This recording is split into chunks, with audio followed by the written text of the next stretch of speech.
একঘেয়ে নিরামিষ খাবার আর ভালো লাগছে না? তো আসুন দেখে নিন আজকের এই চটপটা খাবার। দেখতেও যেমন, খেতেও ঠিক তেমন। দেখে নিন আজকের আমাদের বেগুন পটলের ঝুমকো। বেগুন পটলের ঝুমকো তৈরি করার জন্য বেগুন আর পটলকে ঠিক এরকমভাবে ঝিরিঝিরি করে কেটে নিতে হবে। আপনি চাইলে বেগুন বা পটল দুটোকেই এরকম গোটা গোটাও এরকমভাবে কেটে রাখতে পারেন, কিংবা এটার অর্ধেক করে নিয়েও সেরকম আকারও দিতে পারেন। দুটোতেই কিন্তু হবে। এইগুলো কাটা যেমন ইম্পর্টেন্ট, তারপরে এর মধ্যে কি কি দিচ্ছি, কিভাবে করছি সেটাও কিন্তু দেখাটা ইম্পর্টেন্ট। তাই পুরো ভিডিওটা দেখুন, ভিডিওটা কিন্তু স্কিপ করবেন না।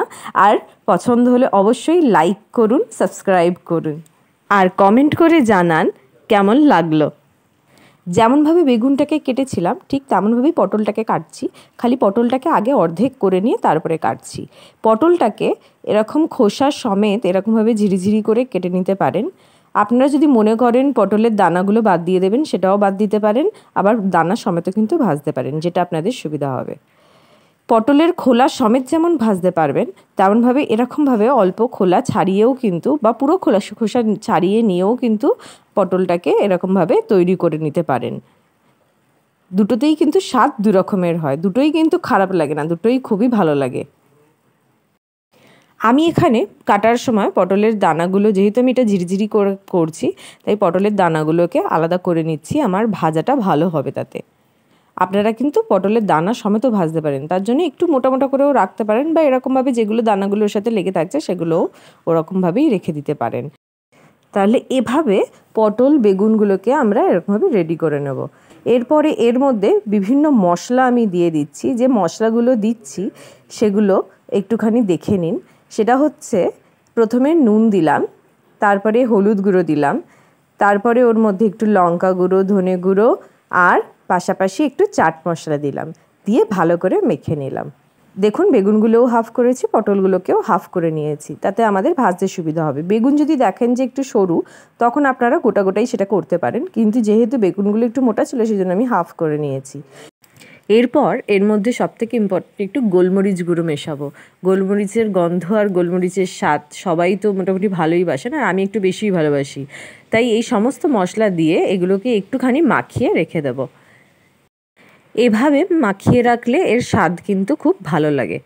এবার আসুন বেসনটাকে রেডি করে নিই। বেসনের মধ্যেও কিন্তু নুন, গোলমরিচ গুঁড়ো, হলুদ গুঁড়ো, লঙ্কা গুঁড়ো আর চাট মশলা, এগুলোকে দিয়ে একটুখানি বেসনটাকে গুলে নিলাম। এরপর ভালোভাবে গুলে নেওয়ার পরে এই বেসনের মধ্যে এগুলোকে চুবিয়ে, মানে পুরোপুরি একদম বেসন সমেত দেবো না, এগুলোকে ডুবিয়ে নিয়ে একটুখানি ভালোভাবে এরমভাবে ঝেড়ে নিয়ে তেলের মধ্যে দিয়ে দেবো। আর তেলের মধ্যে দেওয়ার পরে যদি আপনি চান যে যেরকম আপনার শেপটা হবে সেরকমভাবে একটুখানি চাড়িয়ে দিতে হবে, কারণ পরে কিন্তু এটা জুড়ে যাবে, কারণ বেসনটা কিছু হলেও তো থাকবে। খুব বেশি বেসন না থাকার জন্য বেসনের ফ্লেভারটা এর মধ্যে একদম পুরোপুরি এটাকে মানে ছাপিয়ে যাবে না, কিন্তু জুড়ে দেবে। তো তাই জন্য এটাকে তখনই আপনাকে কিন্তু সেরকম শেপ দিয়ে নিতে হবে আপনি যেমনটা চাইবেন। দেখতেও ভালো লাগে, একটা তো আমরা তো দেখেই খাই, তাই সেই জিনিসটাও কিন্তু ইম্পর্টেন্ট। তাই এভাবে আপনি যেমন দেখতে চাইছেন ঠিক সেরকমভাবে এটাকে করে নিতে পারেন। একটু ছাড়িয়ে নিলে ভাজাটাও কিন্তু ভালো হয়, তাই সেভাবে আপনি করে নিতে পারেন। এই দেখুন বেগুনটাকেও এরকমভাবে করে নেব, আর বেগুনটা ঠিক যেরকম আপনি চাইবেন সেরকম শেপেই ওরকমভাবে রাখতে পারেন। এভাবে একে একে সবগুলোকে দিয়ে আমরা কিন্তু ভেজে নেব। দেখুন কি সুন্দর লাগছে। আর হ্যাঁ, ভাজাটাও দেখবেন, ভাজাটা হওয়ার পরে আপনাদের দেখতে ওটাও কিন্তু খুব ভালো লাগবে, আর খেতে তো অসাধারণই লাগে। এগুলো করে দেখুন, খুব ভালো লাগবে। হ্যাঁ, আঁচটা আপনাকে একটুখানি বুঝে রাখতে হবে, খুব কম আঁচে এটাকে কিন্তু ভেজে নিতে হবে। এইভাবে আস্তে আস্তে ধীরে ধীরে এটাকে একবার দুবার উল্টে পাল্টে দিলেই, মানে প্রথমবার তো একদিকে রয়েছে, তারপরে আপনি উল্টে দিলেই ব্যাস, আর খুব একটা সমস্যা কিন্তু হবে না। কিন্তু কম আঁচেই করবেন, তাতে এই ভাজাটা মানে ভালোভাবে হবে। যেহেতু এরকমভাবে ভাজা হচ্ছে, বেসনও থাকছে, তাই ভাজাটাও ভালোভাবে হবে আর ক্রিস্পিনেসটাও থাকবে।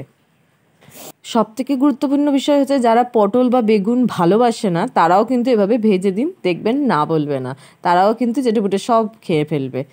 হ্যাঁ, এইভাবে ঠিক যদি আপনি ভাজতে না চান, আর একটা উপায়ও আছে, একটা স্মল টিপস আপনাদের জন্য দিচ্ছি।